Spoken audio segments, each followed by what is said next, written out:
الحمد للہ رب العالمین والصلاة والسلام علی سیدنا وحبیبنا وحبیب رب العالمین وعلی آلہ واصحابہ اجمعین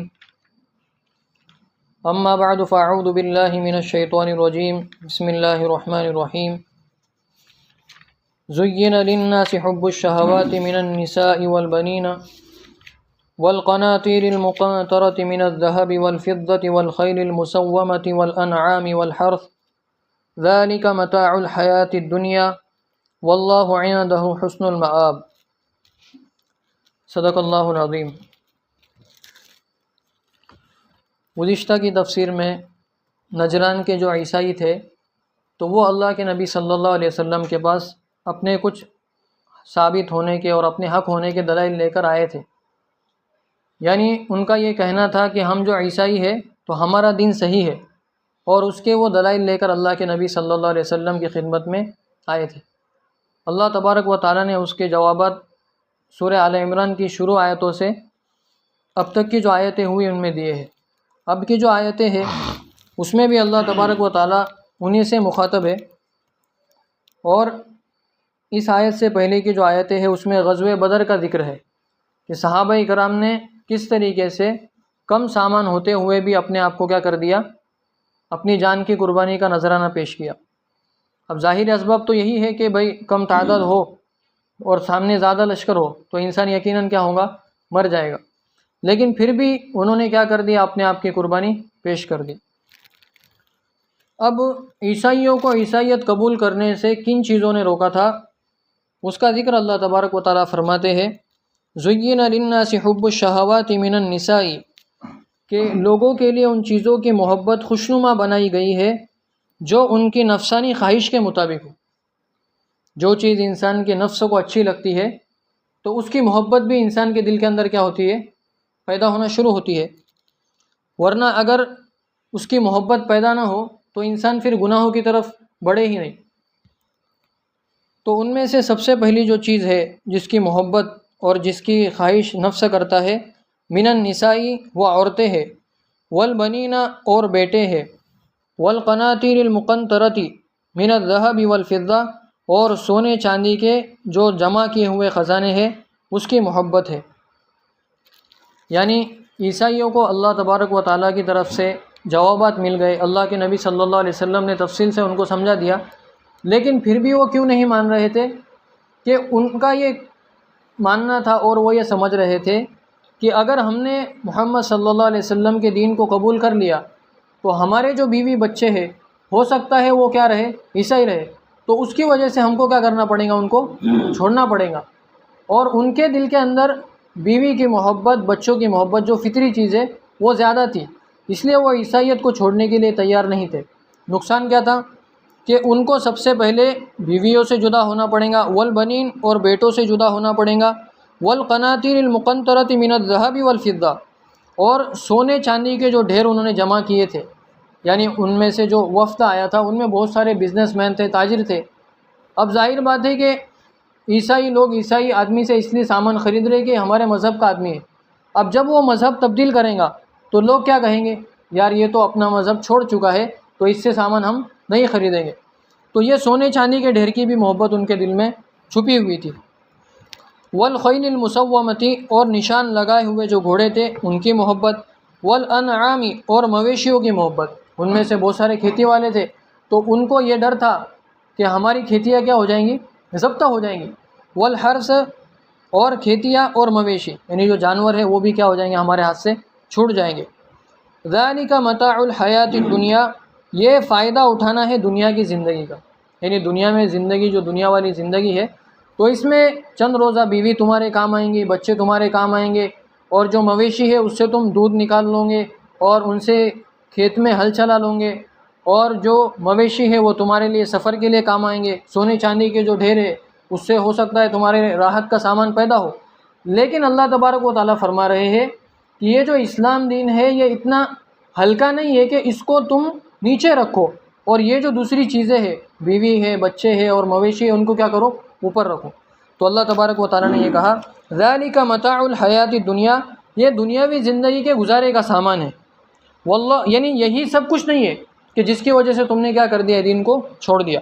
واللہ عندہ حسن المآب، اور اللہ تبارک و تعالیٰ کے پاس بہت بہترین ٹھکانہ ہے.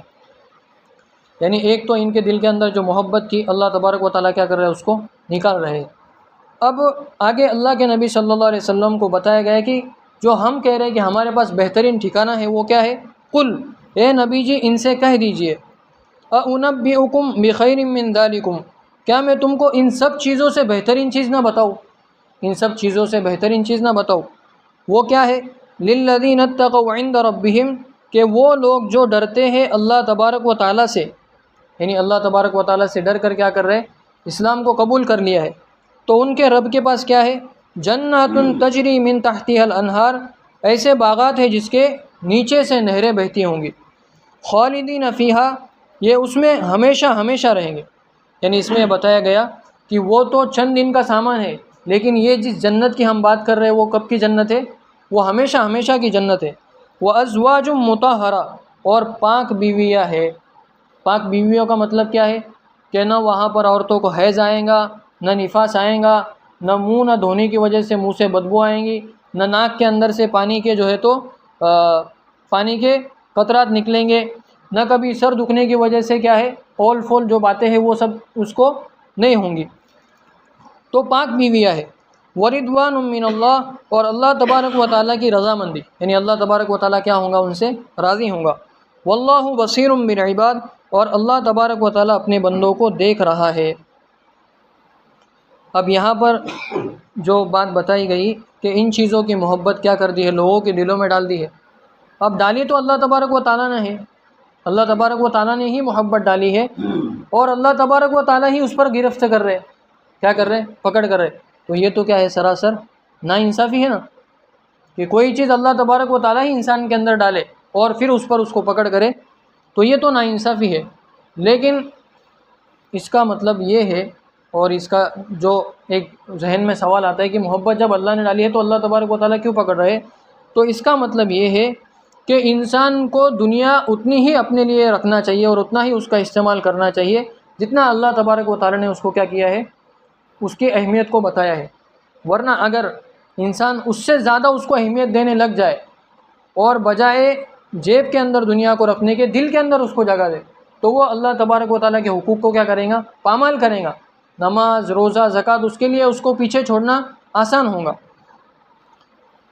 تو اس آیت کو پڑھ کر یہ اس کا مطلب نہیں ہے کہ ہم سب چیزیں چھوڑ کے بیوی کو چھوڑ دیں، بچوں کو چھوڑ دیں، اور جو ہمارے مویشی ہے، جانور ہیں، ان سب کو چھوڑ کے کیا کر جائے، پہاڑوں کے اندر نکل جائے. اس کا یہ مطلب نہیں ہے، بلکہ اللہ کے رسول صلی اللہ علیہ وسلم نے لا رہبانیت فی الاسلام فرمایا. یعنی اسلام کے اندر اکیلا پن نہیں ہے کہ کسی غار کے اندر جا کے جیسے دوسرے مذہب کے لوگ بیٹھتے تو ویسے بیٹھ جائے، نہ شادی کرنے کا نام لے رہے، نہ اچھا کھانے کا نام لے رہے. ایسی چیز اسلام کے اندر نہیں.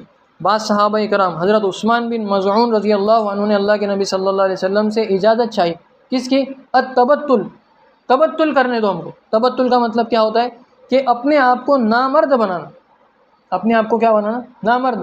یعنی صحابہ کرام کے اندر عبادت کا اور جنت کا اتنا شوق آ گیا تھا کہ وہ یہ سمجھتے تھے کہ بھائی یہ بیوی بچوں کی وجہ سے کیا ہوتا ہے، رات کا حصہ ان کے پاس لگ جاتا ہے، تو ہم کیا کریں گے، تبتل کریں گے. یعنی جب نامرد ہی بن جائیں گے تو پھر ان کا خیال ہی نہیں آئے گا، وہ شہوت ہی پیدا نہیں ہوگی. تو اللہ کے نبی صلی اللہ علیہ وسلم نے سختی سے منع فرمایا اور کہا کہ میں کیا کرتا ہوں، نکاح بھی کرتا ہوں اور روزے بھی رکھتا ہوں، اور کبھی کبھی کیا کرتا ہوں، روزے چھوڑ بھی دیتا ہوں. تو ہمارا جو مذہب ہے وہ کون سا مذہب ہے، اعتدال والا. یعنی دنیا کو بھی لے کے چلنا ہے اور دین کو بھی لے کے چلنا ہے. دین میں اتنا لگ جانا کہ دنیا چھوڑ دے، یہ بھی غلط، اور دنیا میں اتنا لگ جانا کہ دین کے کسی حکم کی پرواہ نہیں، یہ بھی کیا ہے، غلط ہے. تو درمیانی راستے سے ہم کو چلنا ہے. اس کی مثال علامہ رومی رحمۃ اللہ علیہ نے بہت اچھے طریقے سے دی کہ کشتی جو پانی کے اندر چل رہی ہوتی ہے، تو کشتی کو پانی کے اندر چلنے کے لیے اس کے نیچے پانی ہونا بہت ضروری. پانی نہیں رہے گا تو کشتی کیسے چلے گی، تو پانی نیچے رہنا بہت ضروری ہے. لیکن اب کشتی کے دائیں طرف بھی پانی ہے، بائیں طرف بھی پانی ہے، آگے بھی پانی ہے، پیچھے بھی پانی ہے، نیچے بھی پانی ہے، تو یہ پانی اس کے لیے بہت ضروری ہے. لیکن اگر وہی پانی کشتی کے اندر آنا شروع ہو جائے، کشتی کے کیا ہونا شروع ہو جائے، اندر آنا شروع ہو جائے، تو وہ پانی اس کے لیے فائدہ مند ہے یا نقصان دہ، نقصان دہ اس کے لیے. کیونکہ اس کی ضرورت کہاں تک ہے پانی کی کہ وہ کشتی کے نیچے رہے، لیکن لوگوں نے کیا کر دیا، سوراخ کر کے اس کو کشتی کے اندر داخل کر دیا، تو وہ کشتی کیا ہو جائیں گی، ڈوب جائیں گی۔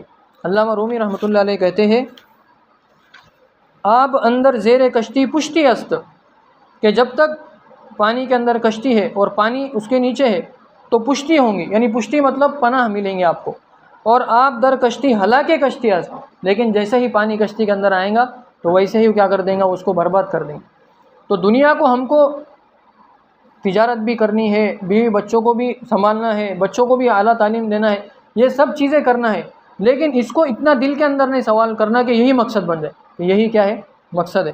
تو اگر ایسا ہوا تو کیا ہو جائے گا، انسان فنا ہو جائے گا اور دین سے دور ہوگا۔ اب آگے اللہ تبارک و تعالیٰ نے یہاں پر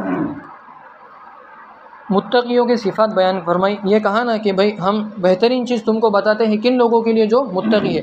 اب متقیوں کی صفات کیا ہے، الذین یقولون ربنا اننا آمنا، کہ متقی لوگ وہ ہے جو یہ کہتے ہیں کہ اے ہمارے رب ہم ایمان لائے، اننا آمنا، کہ بے شک ہم کیا کر رہے ہیں، ایمان لائے۔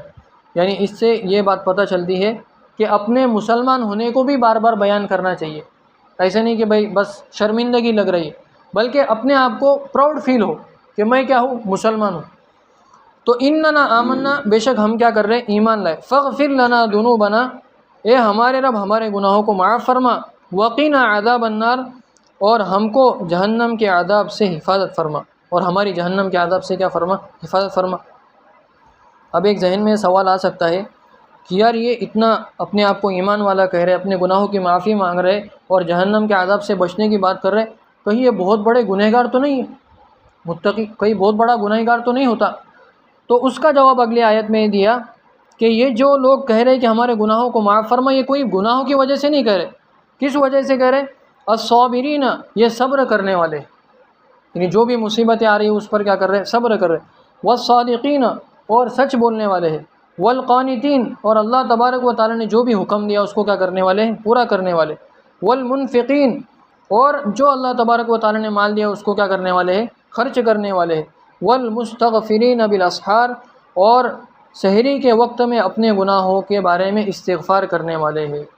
یعنی کسی کے ذہن میں یہ نہ آئے کہ بھائی یہ بہت بڑے گنہگار ہیں اس لیے توبہ کر رہے، بلکہ یہ اس لیے توبہ کر رہے کہ اللہ تبارک و تعالیٰ کی شان بہت زیادہ بلند ہے، یعنی ہم عبادت کر کے بھی ایسا نہیں بتا سکتے کہ ہم نے تیرا کیا کر دیا، حق ادا کر دیا۔ تو پہلا تو یہ کہ بھائی اس سوچ کو ختم کر دیا کہ یہ گنہگار ہے، اور دوسرا یہ تعلیم دی گئی کہ کوئی دن رات عبادت میں مشغول رہے اور ہمیشہ قرآن کریم کی تلاوت کرتا رہے اور ہر نیکی کا کام وہ کرتا رہے، تو اس کو اطمینان نہیں ہونا چاہیے کہ میں تو سب کچھ کر رہا ہوں تو اب میں جنتی ہو گیا، نہیں، بلکہ ہمیشہ اس کو کیا کرنا چاہیے، قبول ہوا کہ نہیں ہوا کیا پتہ، تو اس لیے اس کے بارے میں استغفار کرنا چاہیے۔ اور استغفار جو کیا جاتا ہے ہر عمل کے آخر میں کہتے ہیں نا ہم لوگ کہ سبحان ربک رب العزت عما یصفون وسلام علی المرسلین والحمد للہ رب العالمین۔ اور استغفار کرنے کی بھی جب ہم جماعت لے کر جاتے ہیں تو جب واپسی ہوتی ہے تو اس وقت کہا جاتا ہے کہ استغفار کرتے ہوئے چلو۔ اب اچھا کام کیا، پھر استغفار کرنے کی کیا ضرورت؟ پھر جب ہم نماز پڑھتے ہیں تو نماز کے آخر میں کہتے ہیں اللہم انی ظلمت نفسی، اے اللہ میں نے اپنے اوپر ظلم کیا۔ اب نماز پڑھنا کون سا ظلم ہے؟ اور آگے کیا، ظلمن کثیرہ، بہت بڑا ظلم کیا۔ اب نماز پڑھ رہے اور کیا کہہ رہے، ظلمن کثیرہ، میں نے اپنے اوپر بہت بڑا ظلم کیا۔ فاغفر الذنوب، اللہم انی ظلمت نفسی ظلمن کثیرہ ولا یغفر الذنوب الا انت، تیرے علاوہ گناہوں کو کوئی معاف نہیں کر سکتا۔ اب نماز پڑھنا تو نیکی کا کام ہے، اب گناہ کی بات بیچ میں کہاں سے آ گئی؟ تو عمل کے آخر میں جو استغفار کیا جاتا ہے اس کی دو وجہ ہے، اس کی کیا وجہ ہے، دو وجہ۔ ہو سکتا ہے کہ عمل کے اندر کوئی کوتاہی ہوئی ہو سکتا ہے ہماری نماز میں ادھر خیال گیا ہو ادھر خیال گیا ہو، اور یہ وجہ مولانا الیاس صاحب رحمۃ اللہ علیہ انہوں نے بتائی۔ سب سے پہلی وجہ کہ ہو سکتا ہے عمل کے اندر انسان سے کوتاہی ہو، جماعت چل رہی تھی کچھ ادھر نظر چلی گئی تو کوتاہی ہوئی، تو وہ عمل میں جو کوتاہی اس کے لیے استغفار کہ اللہ ہم سے کوتاہی ہو گئی، اس کے وجہ سے اس عمل کو برباد نہ کر بلکہ اس کی تلافی کر کے اس کو کیا کر لے، قبول کر لے۔ دوسری وجہ کیا ہے کہ ہم جو بھی کرتے ہیں، جو بھی ہم عمل کر رہے ہیں، جو بھی نماز پڑھ رہے ہیں، جو بھی ذکر کر رہے ہیں، تو جو بھی ہم کر رہے ہیں یہ اللہ تبارک و تعالیٰ کی شان اس سے بہت زیادہ بلند ہے۔ ایسا نہیں کہ ہم نے 5 منٹ ذکر کر لیا تو اللہ کا حق ادا ہو گیا، ایسا نہیں، اللہ تبارک و تعالیٰ کی شان اس سے بہت زیادہ بڑی بلند ہے۔ اس لیے بہت بڑے علماء کرام ہیں جنہوں نے زندگی عبادت میں گزاری اور ہزاروں قرآن کریم کی تلاوت کی، لیکن کیا کہا کہ اللہم، اے اللہ، ما عرفنا کا حق معرفتی کا، کہ ہم نے جیسا تجھ کو پہچاننا تھا ویسا نہیں پہچانا، کہ ہم نے جیسا تجھ کو پہچاننا تھا ویسا نہیں پہچاننا، اور جیسا تیرا حق ادا کرنا تھا ویسا ہم نے حق ادا نہیں کیا۔ تو یہ دو وجہ ہوئی۔ پھر آگے اللہ تبارک و تعالیٰ فرماتے ہیں، اب اس میں بہت ساری چیزوں کی تعلیم ہے کہ صبر کرنا ہے، ہمیشہ سچ بولنا ہے، اور جو بھی اللہ تبارک و تعالیٰ کا حکم ہے اس کو پورا کرنا ہے، اور استغفار کرنا ہے، اور جو اللہ تبارک و تعالیٰ نے خرچ کی مال دیا ہے اس میں سے خرچ کرنا ہے۔ اب آگے اللہ تبارک و تعالیٰ فرماتے ہیں، یعنی عیسائیوں کو سمجھاتے جا رہے اللہ کے نبی صلی اللہ علیہ وسلم۔ پہلے تو ان کے جو جوابات تھے وہ تفصیل کے ساتھ دیے گئے، پھر ان کے دل کے اندر جو تھا مال کی محبت تھی، بیویوں کی محبت تھی، اس کو بھی نکال دیا۔ پھر بھی وہ عیسائی کیا کر رہے؟ اسلام قبول نہیں کر رہے، یعنی گواہی نہیں دے رہے اس بات کی کہ اللہ تبارک و تعالیٰ رب ہے اور آپ جو ہے وہ اللہ تبارک و تعالیٰ کے رسول ہے۔ تو آگے اللہ تبارک و تعالیٰ خود فرماتے ہیں، شہید اللہ انہ لا الہ الا ہو، کہ آپ ان کی گواہی کی فکر مت کرو۔ یار عیسائی گواہی دیں گے تو پھر ہم کو مضبوطی ملیں گی، یہ مت سوچو۔ شہید اللہ، اللہ تبارک و تعالیٰ خود گواہی دے رہا ہے، کس بات کی؟ لا الہ الا ہو، کہ اس کے سوا کوئی معبود نہیں، والملائکۃ، اور فرشتے بھی اس بات کی کیا کر رہے؟ گواہی دے رہے۔ اب فرشتے کیسے گواہی دے رہے ہیں؟ کہ وہ ہمیشہ اللہ تبارک و تعالیٰ کی پاکی بیان کر رہے ہیں، سبحان اللہ، الحمدللہ، اللہ اکبر۔ اب جب یہ اللہ تبارک و تعالیٰ کی پاکی بیان کر رہے تو یہ کس کی بڑائی ہے؟ کس کو رب مان رہے؟ یہ اللہ تبارک و تعالیٰ کو رب ماننے کی وجہ سے اس کی تعریف کر رہے ہیں۔ اور اللہ کی گواہی کا کیا مطلب ہے؟ کہ اللہ تبارک و تعالیٰ خود گواہی دیتے ہیں۔ سب سے پہلی گواہی تو یہ کہ اللہ تبارک و تعالیٰ نے جتنی بھی کتابیں نازل کی قرآن کریم سے پہلے، ان سب میں یہ بات اللہ تبارک و تعالیٰ نے واضح کی ہے کہ میں ہی اس دنیا کو کیا ہوں؟ بنانے والا ہوں، اور میں ہی سچا معبود ہوں۔ اور دوسری اللہ کی گواہی کا مطلب یہ ہے کہ ہم دیکھتے ہیں چاند ہے، سورج ہے، ستارے ہیں، دریا ہے، پہاڑ ہے۔ اب پہاڑوں میں رہنے والے جانور ہے، سانپ ہے اس کے اندر زہر ہے، ہرن ہے اس کے اندر خوشبو ہے، پھر جو سمندر کے اندر تنوں منوں کی مچھلیاں ہیں ان کا رزق ہے، پھر ان کا الگ الگ طریقے کا ایک نظام ہے کہ بعض مچھلیاں ایسی کہ بھائی ان کے جب ان کو جننے کا وقت آئے تو وہ سمندر کے کسی چوتھے کنارے میں جا کے کیا کرتی ہے؟ اپنے بچوں کو جنتی ہے، اور وہ واپس نکل آتی ہے، پھر وہ جو بچے ہیں اس کے وہ کیا کرتے ہیں؟ اس کے برابر وہ راستہ تلاش کر کے آتے۔ تو یہ عجیب عجیب جو چیزیں ہیں، یہ خود یہ گواہی دے رہے ہیں کہ اس نظام سے بڑا کوئی شخص چلائے بغیر یہ نظام چل نہیں سکتا۔ تو اللہ تبارک و تعالیٰ کی گواہی کا مطلب کیا ہے؟ کہ دنیا میں پھیلی ہوئی جتنی چیزیں ہیں وہ کیا بتا رہی ہے؟ کہ اللہ تبارک و تعالیٰ ہی اس دنیا کو بنانے والے۔ وَأُولُو الْعِلْمِ، اور جو علم والے ہیں، جو انصاف کے ساتھ اپنی بات رکھتے ہیں، انہوں نے بھی یہ گواہی دی ہے کہ اللہ تبارک و تعالیٰ ہی معبود ہے۔ لا الہ الا هو العزیز الحکیم، کہ اس کے سوا کوئی بندگی کے لائق نہیں، وہ زبردست ہے اور حکمتوں والا ہے۔ یعنی عیسائی لوگ اگر گواہی نہیں دے رہے تو یہ آپ خوف مت کرو کہ پھر ان کی گواہی کی وجہ سے دین اسلام کمزور ہو رہا ہے، بلکہ اللہ تبارک و تعالیٰ گواہی دے رہے، فرشتے گواہی دے رہے، اور جو علم والے وہ گواہی دے رہے، تو ان لوگوں کی گواہی کافی ہے آپ کے سچا ہونے کے لیے۔ پھر آگے اللہ تبارک و تعالیٰ نے یہ کہا کہ یہ جو بار بار کہہ رہے کہ عیسائیت صحیح ہے، عیسائیت صحیح ہے، عیسائیت صحیح ہے، تو اللہ تبارک و تعالیٰ فرماتے ہیں ان الدین عند اللہ الاسلام، کہ قابل قبول دین اللہ تبارک و تعالیٰ کے پاس جو ہے وہ صرف کیا ہے؟ اسلام ہے۔ یعنی پرانی جو کتابیں ہیں، پرانے جو نبی ہیں، ان کی جو تعلیمات ہیں وہ سب کیا کر دی اللہ تبارک و تعالیٰ نے؟ منسوخ کر دیے۔ اب دین اسلام اگر کوئی اپنائے گا تو وہی سیدھے راستے پر ہوگا اور وہی جنت کا حقدار ہوگا۔ یعنی کہ یہ کوئی نہیں کہہ سکتا کہ میں تمہارا تو امتی ہوں لیکن میں شریعت کون سی فالو کروں گا؟ حضرت موسیٰ علیہ السلام کی، حضرت عیسیٰ علیہ السلام کی، کیونکہ وہ بھی تو حق پر تھے، انہوں نے بھی جو باتیں بتائی وہ اللہ تبارک و تعالیٰ کی طرف سے بتائی۔ تو ایسا بندہ اللہ تبارک و تعالیٰ کے پاس قابل قبول نہیں ہے۔ وَمَا اخْتَلَفَ الَّذِينَ أُوتُوا الْكِتَابَ إِلَّا مِن بَعْدِ مَا جَاءَهُمُ الْعِلْمُ بَغْيًا بَيْنَهُمْ، اور یہ جو اختلاف کر رہے ہیں، یعنی یہ جو باتیں کر رہے ہیں نا کہ آپ نبی نہیں ہے، حضرت عیسیٰ علیہ السلام نبی ہے، یہ جو اختلاف اور جھگڑا کر رہے ہیں، یہ کیوں کر رہے ہیں؟ ان کے پاس کتاب ہے اور کتاب میں صحیح طور پر اللہ کے نبی صلی اللہ علیہ وسلم کی نشانیاں لکھی ہوئی ہے، پھر بھی اس کو قبول کیوں نہیں کر رہے؟ بغیم بینہم، آپس میں حسد کی وجہ سے۔ حسد کیا ہے؟ بہت بڑی بیماری ہے کہ دوسرے کا اچھا اس کو قبول ہی نہ ہو. یعنی اللہ کے نبی صلی اللہ علیہ وسلم کو لوگ مان رہے اور اسلام جوک در جوک لوگ اسلام میں داخل ہو رہے تو عیسائیوں کو اچھا نہیں لگ رہا, تو اس کی وجہ سے کیا کر رہے ہیں, اختلاف کر رہے ہیں. ورنہ جو بائبل ہے اور جو انجیل ہے اور جو تورات ہے اس کے اندر صاف طور پہ اللہ کے نبی صلی اللہ علیہ وسلم کے بارے میں لکھا ہے.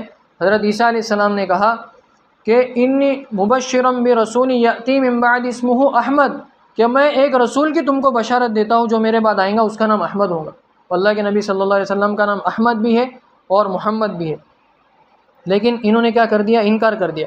تو اللہ تبارک و تعالیٰ فرماتے ہیں وَمَن يَكْفُرْ بِآيَاتِ اللَّهِ, جو اللہ تبارک و تعالیٰ کی آیتوں کا انکار کرے, فَإِنَّ اللَّهَ سَرِيعُ الْحِسَابِ, تو یہ مت سمجھو کہ اب وہ دنیا میں چھوٹ گئے, اب ان کی ہمیشہ کی چھٹی ہو گئی. فَإِنَّ اللَّهَ سَرِيعُ الْحِسَابِ, اللہ تبارک و تعالیٰ جلد ہی کیا کرنے والے ہیں, حساب لینے والے ہیں. اب یہ جو آیت ہے شہید اللہ, کہ اللہ تبارک و تعالیٰ نے گواہی دی, تو اس کے بارے میں سب سے پہلے یہ بات ہے, اس کا شان نزول ایسا ہوا کہ دو لوگ اللہ کے نبی صلی اللہ علیہ وسلم کے پاس مدینہ میں آئے ملک شام سے, اور جب وہ وہاں پر رکے تو انہوں نے غور و فکر کیا تھوڑا سا. یہ یہودی تھے اور بڑے عالم تھے, تورات کو پڑھنے والے تھے. تو انہوں نے جب وہاں پر دیکھا تو ان کو وہ سب چیزیں ایسی نظر آنے لگی کہ جس جگہ کے بارے میں یہ کہا گیا تھا کہ یہاں پہ آخری رسول نازل ہوں گے, مطلب جیسے کھجوروں کا زیادہ ہونا, یہ اللہ کے نبی صلی اللہ علیہ وسلم کے بعثت کی نشانی تھی, یعنی یہاں پر نبی صلی اللہ علیہ وسلم کیا کریں گے, ہجرت کریں گے. تو وہ اللہ کے نبی صلی اللہ علیہ وسلم کی خدمت میں حاضر ہوئے اور اللہ کے نبی صلی اللہ علیہ وسلم کے پاس آئے, اور جو نشانیاں انہوں نے تورات کے اندر پڑھی تھی, جیسے مہر نبوت کا ہونا اور اللہ کے نبی صلی اللہ علیہ وسلم کا ہدیہ قبول کرنا, اور جو بھی نشانیاں تھیں تورات کے اندر, وہ انہوں نے اللہ کے نبی صلی اللہ علیہ وسلم کے پاس, اللہ کے نبی صلی اللہ علیہ وسلم کے اندر دیکھ لی, اور ان سے پوچھا کہ آپ محمد ہیں؟ تو اللہ کے نبی صلی اللہ علیہ وسلم نے فرمایا کہ ہاں میں محمد ہوں اور احمد بھی ہوں. پھر انہوں نے یہ کہا کہ اگر ہم تم کو ایک سوال کرتے, اگر تم اس کا صحیح جواب دو تو ہم کیا کریں گے, اسلام قبول کریں گے.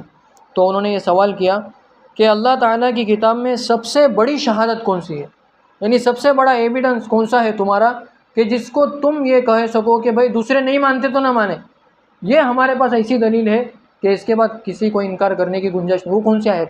تو اللہ کے نبی صلی اللہ علیہ وسلم کے اوپر اس وقت یہ آیت نازل ہو گئی کہ شہید اللہ انہ لا الہ الا ہو, کہ اللہ خود گواہی دے رہا ہے, کوئی دے نہ دے, اللہ گواہی دے رہا ہے, فرشتے گواہی دے رہے, اور جو جاننے والے ہیں وہ گواہی دے رہے کہ اللہ ہی کیا ہے, معبود ہے. تو انہوں نے جب یہ گواہی کو سنا تو وہ کہے کہ واقعی میں یہی گواہی ہے جو سب سے زیادہ مضبوط ہے. نہیں ہو سکتا جو مان رہے دنیا میں وہ کسی دباؤ میں آ کے انکار کرے, لیکن جب اللہ نے گواہی دی تو مسئلہ ہی حل ہو گیا. تو انہوں نے کیا کر لیا, اس کو قبول کر لیا. اب اللہ کی گواہی کا بھی مطلب سمجھ میں آیا کہ ایک پچھلی کتابوں میں لکھا ہوا اور ایک جو ہمارے ارد گرد نشانی ہے. تیسرا, اللہ کے نبی صلی اللہ علیہ وسلم جب اس آیت کو پڑھتے تھے تو اللہ کے نبی صلی اللہ علیہ وسلم اس کے آخر میں کہتے تھے وَأَنَا عَلَى ذَلِكَ مِنَ الشَّاهِدِينَ, کہ میں بھی اس بات کی گواہی دیتا ہوں کہ اللہ تبارک و تعالیٰ کے سوا کوئی معبود نہیں ہے.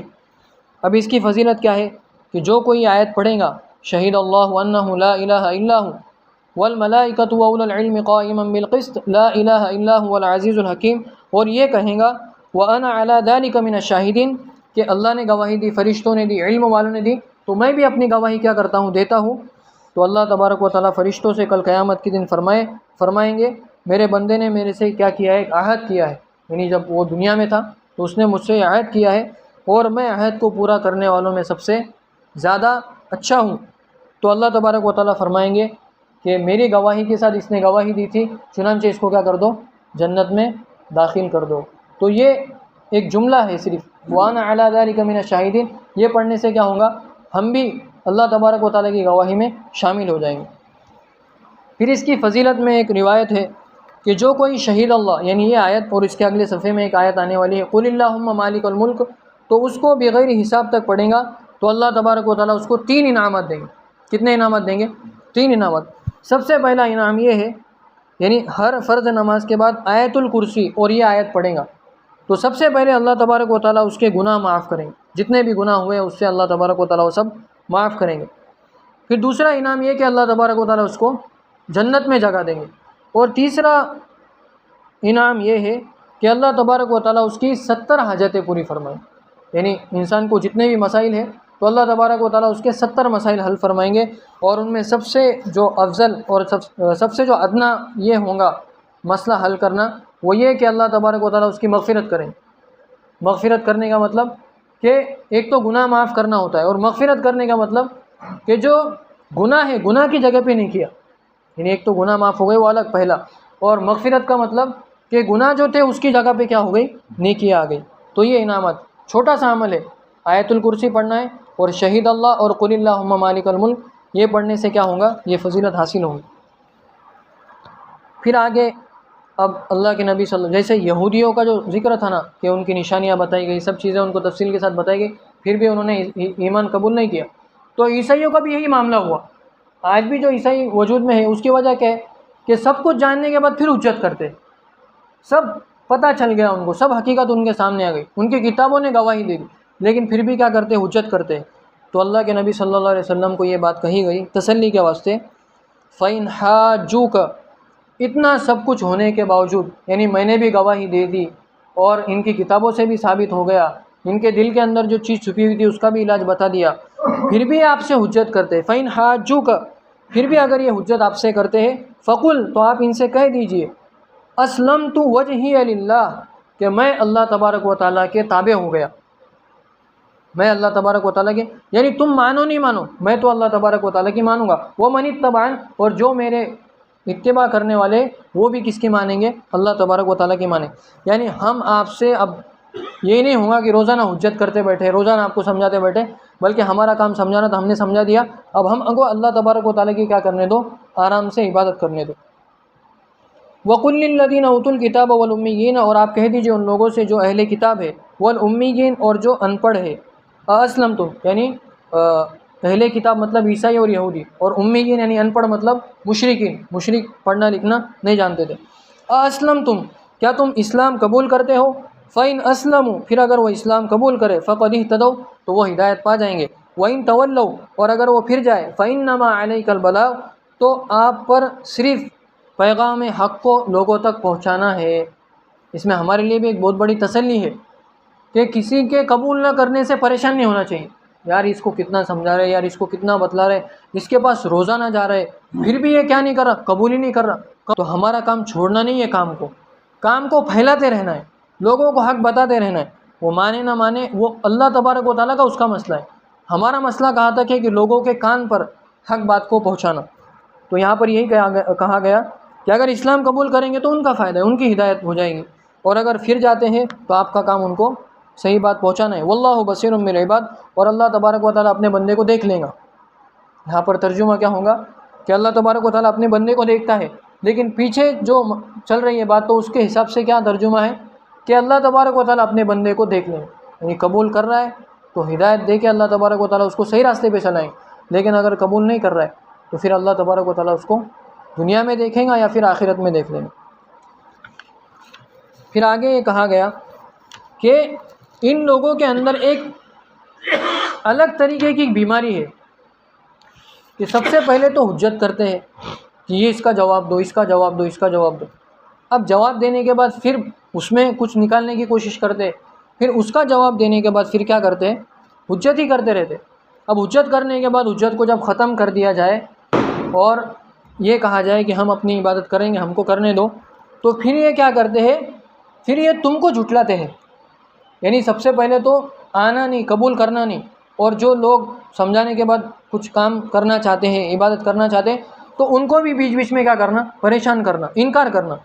ان الذین یکفرون بآیات اللہ، کہ بے شک وہ لوگ جو اللہ کی آیتوں کا انکار کرتے ہیں، وَيَقْتُلُونَ النَّبِيِّينَ، وہ صرف انکار نہیں کرتے بلکہ کیا کرتے ہیں، نبیوں کو قتل کرتے ہیں۔ یعنی تم تو سب سے پہلے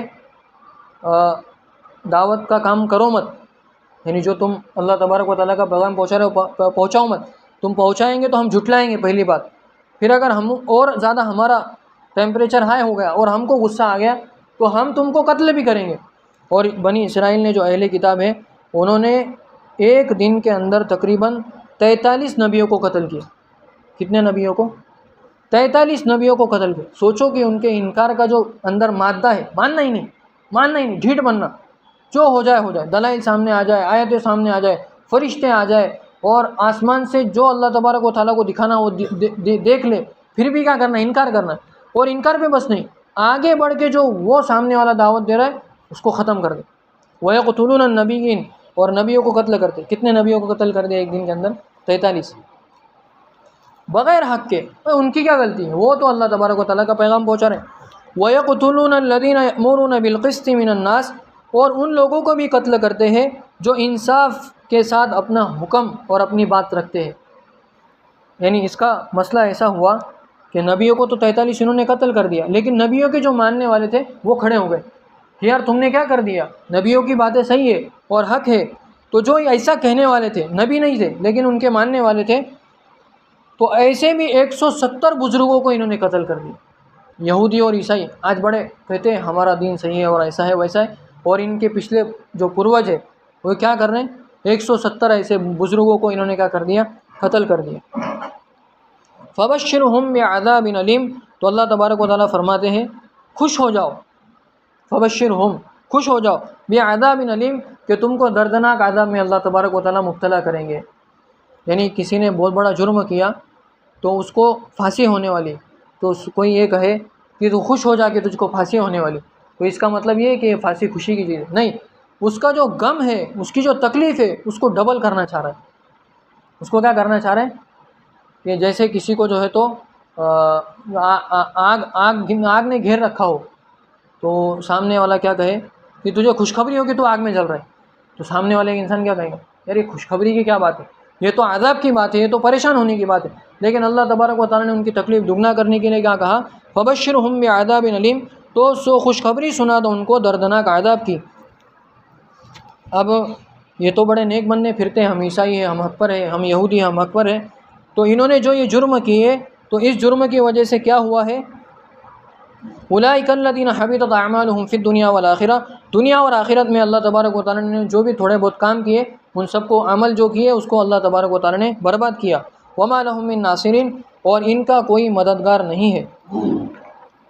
پھر آگے اللہ تبارک و تعالیٰ فرماتے ہیں کیا تم نے نہیں دیکھا ان لوگوں کو جن کو کتاب کا ایک حصہ دیا گیا اور ان کو وہ بلاتے ہیں اللہ تبارک و تعالیٰ کی کتاب کی طرف، لیحکم بینہم، تاکہ ان کے درمیان کتاب کے ذریعے سے فیصلہ کیا جائے، ثم یتولی فریق منہم، پھر منہ پھیرتے ہیں بعض ان میں سے، وہم معرضون، غفلت کرتے ہوئے۔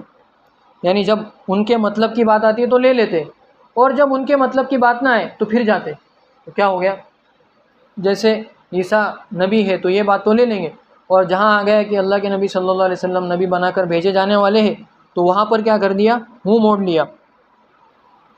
اور یہ منہ کیوں موڑتے ہیں؟ کہ انہوں نے اپنے طور پر ایک عقیدہ گھڑ رکھا تھا، ایک سوچ بنا رکھی تھی کہ ہم جو یہ دوگلا پنا کر رہے اور ہم یہ 2 نمبری کر رہے، اب ان کو بھی پتہ ہے کہ 2 نمبری ہے، آدھے کو تو ماننا اور آدھے کو چھوڑ دینا۔ تو یہ اتنی دھرمی سے کیوں کرتے تھے کہ وہ یہ سمجھتے تھے کہ اگر ہم جہنم میں چلے بھی گئے، 2 نمبری کرنے کی وجہ سے جہنم میں چلے بھی گئے، تو اللہ تبارک و تعالیٰ کے ہم پسندیدہ ہے، اللہ تبارک و تعالیٰ 2-4 دن رکھ کے ہم کو کیا کر دیں گے؟ نکال دیں گے۔ ذالک بانہم، یہ اس وجہ سے کرتے ہیں، قالوا، کہ یہ کہتے ہیں، لن تمسنا النار، کہ ہم کو نہ چھوئیں گی آگ، الا ایاما معدودات، مگر گنتی کے چند دن۔ خود ہی ایک سوچ بنا لی کہ ہم کو جہنم میں ڈالا جائے تب بھی تھوڑے دن میں نکالا جائے گا، اس لیے کیا کرو یہ 2 نمبری کرتے رہو۔ وغرہم، اور ان کو دھوکے میں ڈال رکھا ہے، فی دینہم، ان کے دین کے بارے میں، ما کانوا یفترون، جو انہوں نے گھڑ رکھا ہے، یہ جو عقیدہ گھڑ رکھا ہے، تو یہ گھڑنے کی وجہ سے یہ اپنے دین کے اندر کیا ہو گئے؟ بہک گئے اور گمراہ ہو گئے۔ تو اللہ تبارک و تعالیٰ فرما رہے ہیں کہ تم تو کہہ رہے ہو کہ جہنم میں تھوڑے دن جلیں گے اور واپس نکل آئیں گے، لیکن تم کو پتہ بھی ہے، کچھ اندازہ بھی ہے کہ اس دن کیا ہوگا۔ فَكَيْفَ إِذَا جَمَعْنَاهُمْ لِيَوْمٍ لَا رَيْبَ فِيهِ، تو اس دن کیا حالت ہوں گی تمہاری جس دن ہم تم کو جمع کریں گے، لِيَوْمٍ لَا رَيْبَ فِيهِ، ایسے دن جس کے آنے میں کوئی شک نہیں ہے، وَوُفِّيَتْ كُلُّ نَفْسٍ مَا كَسَبَتْ وَهُمْ لَا يُظْلَمُونَ، اور ہر جان کو اس کا جو بھی اس نے کیا، 2 نمبری کی، دوگلا پن کیا، تو اس کا کیا کیا جائے گا؟ بدلہ دیا جائے گا۔ وَهُمْ لَا يُظْلَمُونَ، اور ان پر کوئی ظلم نہیں کیا جائے گا۔ کہ عیسائیوں کا جو یہ سوچنا تھا کہ ہم اگر اسلام قبول کرتے ہیں تو جو بادشاہ لوگ ہیں، بادشاہوں کی نظروں میں جو ہمارا ویلیو ہے، جو ہماری جو اہمیت ہے، وہ تو ختم ہو جائیں گے، عیسائی بادشاہ تو ان کو ذلیل کر دیں گے۔ تو یہ جو سوچ تھی، تو اللہ تبارک و تعالیٰ نے اس کا یہ جواب دیا، قل اللہم مالک الملک، کہ تم کہہ دو کہ اللہ ہی مالک ہے سلطنت کا، جتنی بھی بادشاہ ہے، جتنی بھی سلطنت ہے، اس کا تنے تنہا مالک کون ہے؟ اللہ تبارک و تعالیٰ ہے۔ تؤتی الملک من تشاء، جس کو چاہتا ہے بادشاہ دے دیتا ہے، وتنزع الملک ممن تشاء، اور جس سے چاہتا ہے بادشاہ چھین لیتا ہے۔ یہ وہ آیت ہے جو پڑھنا ہے، قل اللہم مالک الملک، وتعز من تشاء وتذل من تشاء، اور جس کو چاہتا ہے عزت دیتا ہے، وہ جس کو چاہتا ہے ذلیل کرتا ہے۔ یعنی آج کا ذلیل کل کا عزت دار ہے، اور آج کا عزت دار کل کا ذلیل ہے، آج کا فقیر کل کا بادشاہ ہے، اور آج کا بادشاہ کل کا فقیر ہے۔ تو حالات کیا کرتے رہتے؟ بدلتے رہتے۔ تو یہ سمجھ کے مت بیٹھو کہ ہم نے اگر اسلام قبول کر لیا تو ہماری بادشاہ کے سامنے جو عزت ہے وہ ختم ہو جائیں گی۔ تو ان کا یہ جو ذہن میں ایک سوچ تھی، اس کا علاج بتایا کہ عزت اور ذلت بادشاہ کے ہاتھ میں نہیں ہے، عزت اور ذلت اللہ کے ہاتھ میں ہے۔ جب چاہیں گا تم کو اسلام قبول کروا کے بھی عزت دیں گا، اور جب چاہیں گا تم کو عیسائیت کے اندر بھی کیا کر دیں گا؟ رسوا اور ذلیل کر دیں گا۔ بیدک الخیر، آپ ہی کے ہاتھ میں تمام خیر کی اور خوبی کی باتیں ہیں۔ انک علی کل شیء قدیر، بے شک اللہ تبارک و تعالیٰ، بے شک آپ ہر چیز پر قادر ہیں۔ اب آگے فرمایا کہ بادشاہت بھی اللہ کے ہاتھ میں ہے، عزت بھی اللہ کے ہاتھ میں ہے، ذلت بھی اللہ کے ہاتھ میں ہے۔ پھر تولج اللیل فی النہار وتولج النہار فی اللیل، اور آپ یہ بھی کہہ دیجئے کہ تو ہی داخل کرتا ہے رات کو دن کے اندر، رات کو کیا کرتا ہے؟ دن کے اندر داخل کرتا ہے۔ وتولج النہار فی اللیل، اور دن کو رات کے اندر داخل کرتا ہے۔ یعنی جیسے ہم دیکھتے ہیں کہ سردیوں کے اندر کیا ہوتی ہے؟ راتیں لمبی ہوتی ہے، تو رات کا کچھ حصہ دن کے حصے کے اندر کیا ہو جاتا ہے؟ داخل ہو جاتا ہے۔ اور جو گرمی کے دن ہیں ان کے اندر دن بڑا ہو جاتا ہے، تو جو دن کا حصہ ہوتا ہے وہ رات کے حصے کے اندر کیا ہو جاتا ہے؟ داخل ہو جاتا ہے۔ وتخرج الحی من المیت، اور زندہ نکالتا ہے مردے کے اندر سے۔ جیسے جتنے بھی انڈے ہیں، تو انڈے کو اگر پھوڑ دو تو کیا ہوں؟ ختم ہو جائیں گے، مردہ ہے وہ، لیکن اللہ تبارک و تعالیٰ اس کے اندر سے کیا کرتا ہے؟ ایک چوزا نکالتا ہے زندہ۔ وتخرج المیت من الحی، اور اللہ تبارک و تعالیٰ مردے کو نکالتا ہے زندے کے اندر سے۔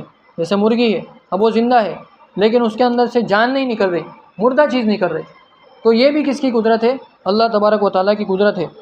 وترزق من تشاء بغیر حساب، اور اللہ تبارک و تعالیٰ جس کو چاہتا ہے رزق دیتا ہے بغیر حساب کتاب کے۔ یعنی عیسائیوں کو یہ بھی ڈر لگ رہا تھا کہ اگر ہم نے اسلام قبول کر لیا تو سب کچھ ہاتھ سے اگر چلا گیا تو کاہے کے لالے پڑ جائیں گے، کھانے پینے تک کے لالے پڑ جائیں گے نا ہمارے۔ تو اللہ تبارک و تعالیٰ نے فرمایا وَتَرْزُقُ مَن تَشَاءُ بِغَيْرِ حساب، رزق اللہ کے ہاتھ میں ہے، جس کو چاہتا ہے بغیر حساب کے کیا کرتا ہے؟ دیتا رہتا ہے۔ اللہ تبارک و تعالیٰ فرماتے ہیں کہ جو ایمان والے ہیں ان کو کافروں کے ساتھ زیادہ گہری دوستی نہیں کرنا چاہیے۔ اس سے کیا نقصان ہوتا ہے کہ انسان دوستی کرتا ہے، اچھی لگتی ہے، لیکن جب مذہبی امور میں پارٹیسپیٹ ہونے کی بات آتی ہے تو پھر دوستی کی وجہ سے انسان کفری اور شرک عمل کر بیٹھتا ہے، تو پھر کیا فائدہ ہوا؟ اس کے اور آپ کے درمیان فرق کیا رہا؟ تو کافر سے دوستی کا جو مسئلہ ہے وہ ایسا ہے کہ زیادہ گہری دوستی نہیں ہونی چاہیے، کہ بھائی سلام دعا خیر خیریت، بیمار ہے تو اس کو جا کے ملنا، یہ سب چیزیں ہونی چاہیے۔ تو یہ جو آیتیں ہیں، ان آیتوں کو لوگ غلط سینس میں لیتے، غلط مطلب میں لیتے، اور یہ کہتے کہ بھائی ان کے قرآن میں لکھا ہوا ہے۔ ابھی لیٹسٹ میں جو چیزیں چل رہی کہ ان کے اندر ابھی جو ہے نا وہ ایک ہائٹ کم ہے اس کی، تو وہ جو ہے تو وہ کہہ رہا ہے کہ بھائی ان کے قرآن کے اندر لکھا ہوا ہے کہ ان کو یا تو اسلام کے اندر داخل کرو یا ان کو کیا کر دو؟ ختم کر دو، ان کو کیا کر دو؟ ختم کر دو۔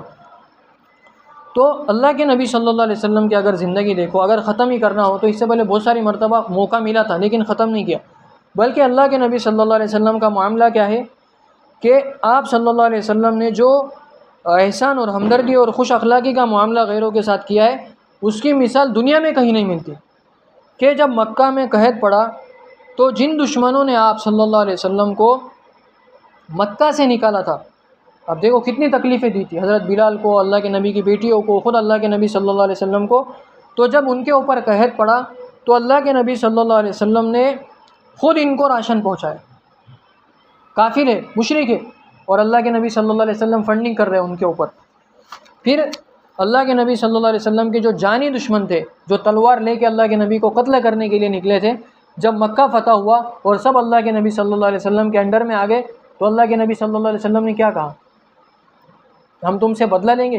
نہیں، بلکہ اللہ کے نبی صلی اللہ علیہ وسلم نے فرمایا لا تثریب علیکم اليوم، کہ تم نے جو غلطیاں کی ہم اس پر تم کو شرمندہ بھی نہیں کرتے، کیا بڑی بات ہے، کیا بڑی بات ہے۔ 13 سال تک کنٹینیو مسلسل، ایک لمحہ رات کا، دن کا، صبح کا، شام کا کوئی نہیں چھوڑا تکلیف دینے میں۔ 13 سال کی تکلیف سہنے کے بعد جب اللہ کے نبی صلی اللہ علیہ وسلم مدینہ جاتے ہیں، اسٹیبل ہو کے وہاں سے ان پر واپس قابو پا لیتے ہیں، تو اللہ کے نبی صلی اللہ علیہ وسلم یہ بھی نہیں بتاتے ان کو کہ تم نے ہمارے ساتھ یہ کیا، تم نے ہمارے ساتھ یہ کیا، اس کی ہم معافی کر رہے ہیں، بلکہ ہم ان کا تذکرہ بھی نہیں کرتے۔ لو بڑے دل کی، کتنے جگر گردے کی بات ہے کہ جنہوں نے چچا کو مارا، کلیجہ چبانے کی کوشش کی، ان کو بھی کیا ہو رہا ہے، تذکرہ بھی نہیں کرتے۔ اللہ کے نبی تذکرہ بھی نہیں کرتے، اس کو چھوڑ دو۔ پھر آگے فرمایا کہ جو غیر مسلم جو قیدی اللہ کے نبی صلی اللہ علیہ وسلم کے پاس آئے، جو یہ لوگ کہتے ہیں نا کہ کافروں کو مارنا، ہندوؤں کو مارنا ان کے اسلام میں لکھا ہوا ہے، تو جب یہ لوگ قیدی بن کر آئے، اب تو مار سکتے، لیکن اللہ کے نبی صلی اللہ علیہ وسلم نے کیا کہا کہ جو اپنی اولاد کے ساتھ تم سلوک کرتے ہو وہ ان کافر قیدیوں کے ساتھ سلوک کرو۔ کس کے ساتھ؟ اولاد کا مرتبہ دیا ہے کافر قیدی کو، جو لڑنے کے لیے آ رہا ہے اس کو کیا درجہ دیا؟ اولاد کا درجہ دیا۔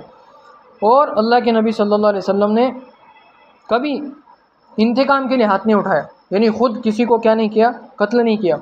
اور زبان مبارک پر بار بار اللہ کے نبی صلی اللہ علیہ وسلم سے صحابہ کرام کہتے تھے بد دعا کرو، بد دعا کرو، بد دعا کرو۔ اگر واقعی اسلام کے اندر کافروں کو ختم ہی کرنا ہوتا دنیا سے تو اللہ کے نبی دعا کرتے، بد دعا کرتے، اور ساری کی ساری قوم کیا ہو جاتی؟ ہلاک ہوتی۔ لیکن اللہ کے نبی صلی اللہ علیہ وسلم نے کبھی ان کے خلاف بد دعا نہیں کی۔ پھر آگے کیا ہوا کہ ایک وفد غیر مسلموں کا اللہ کے نبی کے پاس آیا، تو اللہ کے نبی صلی اللہ علیہ وسلم نے ان کو مسجد کے اندر ٹھہرایا۔ کہاں پہ ٹھہرایا؟ مسجد کے اندر ٹھہرایا، اور مسلمانوں سے زیادہ ان کو عزت۔ کن سے زیادہ؟ بھئی یہ مہمان ہیں، ان کا ادب کرو، احترام کرو، ان کو کھانا پانی اور ان کی جو سہولیات ہے اس کا کیا کرو؟ خیال رکھو۔ اب یہ تو اللہ کے نبی صلی اللہ علیہ وسلم کی زندگی ہے، یہ جس کو پتہ ہے وہ کبھی بھی یہ نہیں سوچیں گا کہ اسلام میں کافروں کو ختم کرنا ہے، بلکہ وہ تو منہ توڑ کے جواب دیں گا کہ بھائی ہمارے جو پیغمبر ہے انہوں نے تو کافروں کے ساتھ ایسا کیا ہے، اگر قرآن میں ایسا ہوتا تو اللہ کے نبی صلی اللہ علیہ وسلم ایسا کرتے۔ تو ان کو یہ بات بتانی چاہیے جو یہ کہتے ہیں کہ اسلام کے اندر کیا ہے، کافروں کو مارنا ہے، یا تو ان کو مسلمان بنانا ہے یا کرنا ہے ان کو ختم کرنا ہے۔ تو کافروں کے ساتھ ایسی دوستی نہ ہو جو اس کے مذہبی جو امور ہے اس میں ہم کو کیا کر رہے، داخل کر دے۔ اگر ہم بچاؤ کے واسطے کوئی چیز کر رہے ہیں ان کے ساتھ، بچاؤ کے مطلب کوئی مذہبی چیز نہیں ہے، بس ایسا ہی کوئی معاملہ ہے، لین دین ہے، تو اس کی اجازت ہے، لیکن زیادہ گہری دوستی کی اجازت نہیں ہے۔ پھر آگے اللہ تبارک و تعالیٰ فرماتے ہیں کہ اگر تم کوئی جی میں بات چھپاتے ہو یا ظاہر کرتے ہو، اللہ تبارک و تعالیٰ اس کو جانتے ہیں، اور جو کچھ آسمان اور زمین میں ہے اللہ تبارک و تعالیٰ اس کو بھی جانتے ہیں، اور اللہ ہر چیز پر قادر ہے۔ اور قیامت کے دن ہر جان کو اس کا بدلہ دیا جائے گا، جو بھی اس نے نیکی کی اس کو کیا کریں گا، اپنی آنکھوں کے سامنے دیکھیں گا، اور جو بھی جس نے کوئی برائی کی وہ بھی اس کو کیا کریں گا، اپنی آنکھوں کے سامنے دیکھیں گا۔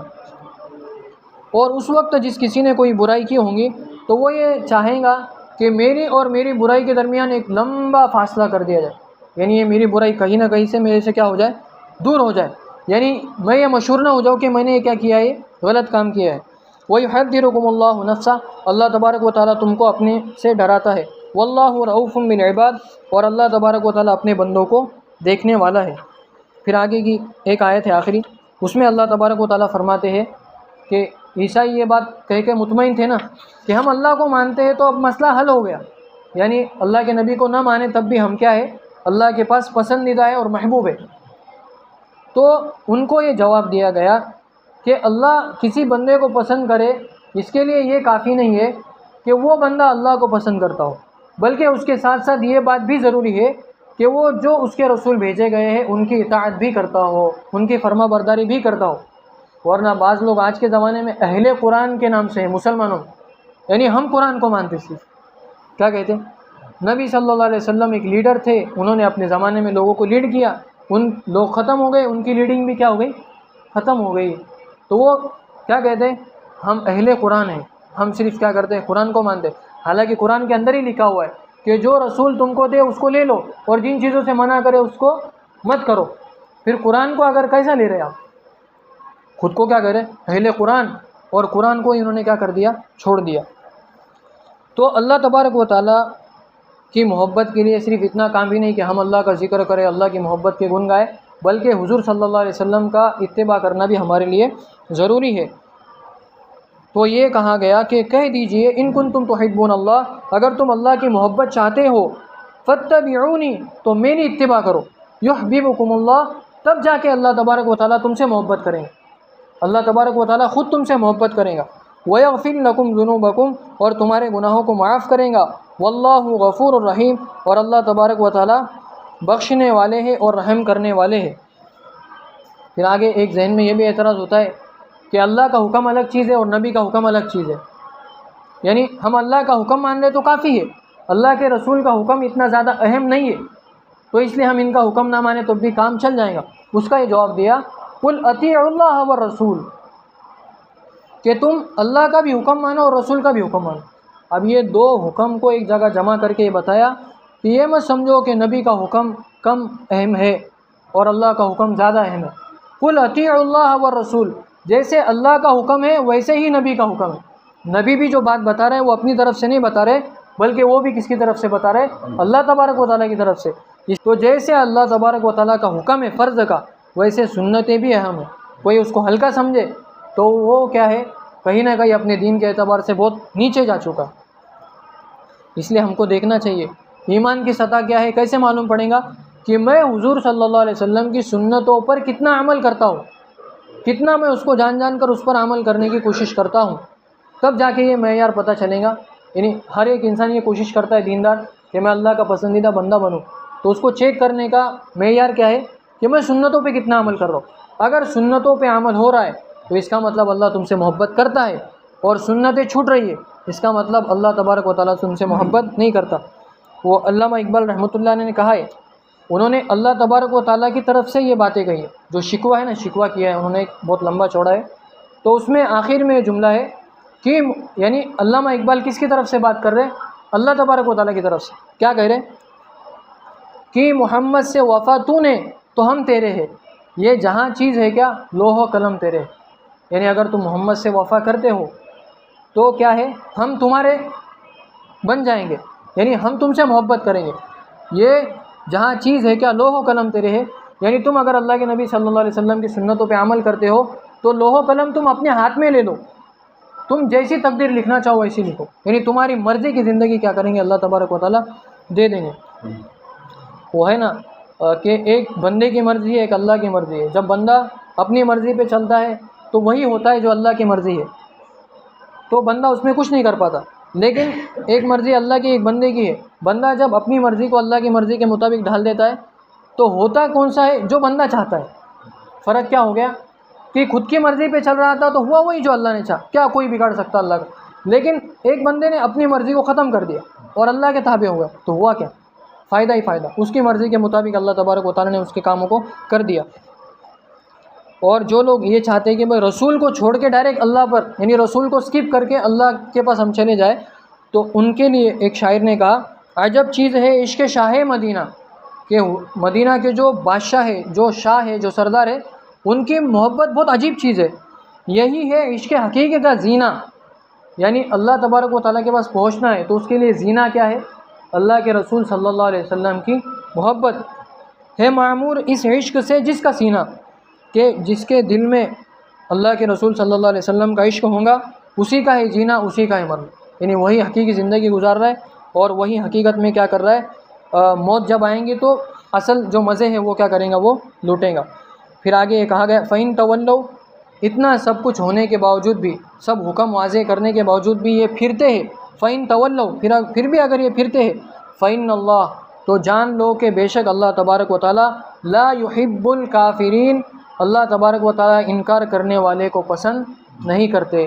تو یہاں پہ ان کا کیا ہو گیا، پورا جو ایک تفصیلی باتیں تھیں، ان کے جتنے عقائد تھے، جتنے دلائل تھے، سب کا جواب دے دیا، آخرت بھی سامنے رکھ دی، ان کے جو کرتوت تھے اس کا بھی بدلہ بتا دیا۔ یہ سب کچھ بتانے کے بعد یہ بھی بتا دیا کہ مجھ سے محبت حاصل کرنا ہے تو صرف میرے محبت کے گن مت گاؤ، بلکہ اللہ کے رسول صلی اللہ علیہ وسلم کے جو احکام ہیں وہ بھی کرو۔ چلو، تو نبی کا نام آئے تو جھوم جاتے ہیں اور نبی کا کام آئے تو گھوم جاتے ہیں۔ تو ہر وقت کرتے نبی نبی اور مسجد میں جاتے کبھی کبھی۔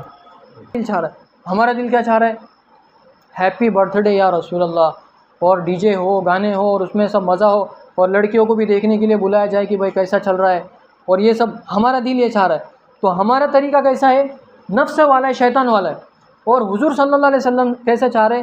نماز پڑھ کے قریب آؤ، روزہ رکھ کے قریب آؤ، زکوٰۃ دے کے قریب آؤ، اپنے جو بچے ہیں ان کو قرآن کریم سکھا کے قریب آؤ. تو اللہ کے رسول طریقہ بتا رہے دوسرا، اور ہم طریقے سے جا رہے دوسرے. تو حضور صلی اللہ علیہ وسلم تک ہم کو پہنچنا ہے، اللہ تک پہنچنا ہے، تو حضور صلی اللہ علیہ وسلم کی زندگی پر عمل کرنا پڑے گا، تب جا کے ہم پہنچیں گے. ورنہ اپنی منمانی کر کے پہنچنا چاہے شارٹ طریقے سے، تو ویسے تو ہم کبھی بھی اللہ تبارک و تعالیٰ تک نہیں پہنچ سکتے. اللہ تبارک و تعالیٰ ہم سب کو حضور صلی اللہ علیہ وسلم کی سچی پکی محبت نصیب فرمائے. سبحان ربک رب العزت عما یصفون وسلام علی المرسلین.